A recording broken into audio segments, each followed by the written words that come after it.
அண்மை செய்தியாக பார்த்து வருகிறோம். திமுக முன்னாள் நிர்வாகியான தெய்வ செயல் என்பவர் மீது புகார் கூறிய இளம்பெண் தற்போது ஆளுநரை சந்திக்க புறப்பட்டிருக்கிறார். அந்த அண்மை செய்தியை பார்த்து வருகிறோம். இது தொடர்பான விவரங்களோடு இணைகிறார் செய்தியாளர் ஜெரி. ஜெரி, வணக்கம். விவரங்களை வழங்கலாம். வணக்கம். அரக்கோணத்தில் திமுக முன்னாள் நிர்வாகி தெய்வ செயல் மீது பாலியல் புகார் அளித்த கல்லூரி மாணவி ஆளுநர் மாளிகைக்கு புகார் அளிக்க வந்திருக்கிறார். ஆனால் காவல்துறையினர் ஆளுநரை சந்திக்க அனுமதிக்கவில்லை என மாணவி குற்றம் சாட்டுகிறார். அதாவது முன் அனுமதி பெறாததால மாணவியை ஆளுநரை சந்திக்க உள்ளே அனுமதிக்கப்படவில்லை என்று கூறப்படுகிறது.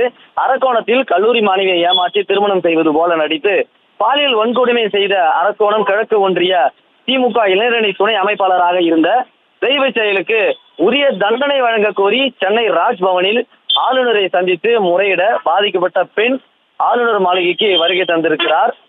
சில மாதங்களுக்கு முன்பு தெய்வ செயல் கல்லூரி மாணவியை சந்தித்து அவரை காதலிப்பதாகவும் திருமணம் செய்ய விரும்புவதாகவும் தெரிவித்துள்ளார். இதையடுத்து கடந்த ஜனவரி 30 அவர்களுக்கு திருமணம் நடைபெற்றது.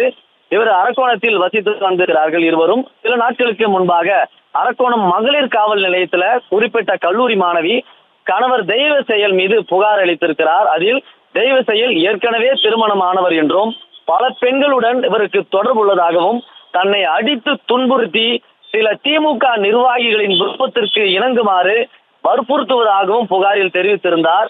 இது குறித்து போலீசார் வழக்கு பதிவு செய்து விசாரணை நடத்தியும் வருகின்றனர். திமுகவும் கட்சி ரீதியாக தெய்வ செயல் மீது நடவடிக்கை எடுத்து கட்சியிலிருந்து நீக்கி இருக்கிறார்கள். ஒருபுறம் வழக்கு விசாரணையில் இருந்தாலும் கூட மாணவி உரிய நீதி கேட்டு ஆளுநரை சந்திக்க 5 பக்க புகார் கடிதத்தினை கைப்பட எழுதிய புகார் கடிதத்தோடு ஆளுநர் மாளிகை வாசலிலேயே ஏறத்தாழ 1 மணி நேரம் காத்துக் கொண்டிருக்கிறார்.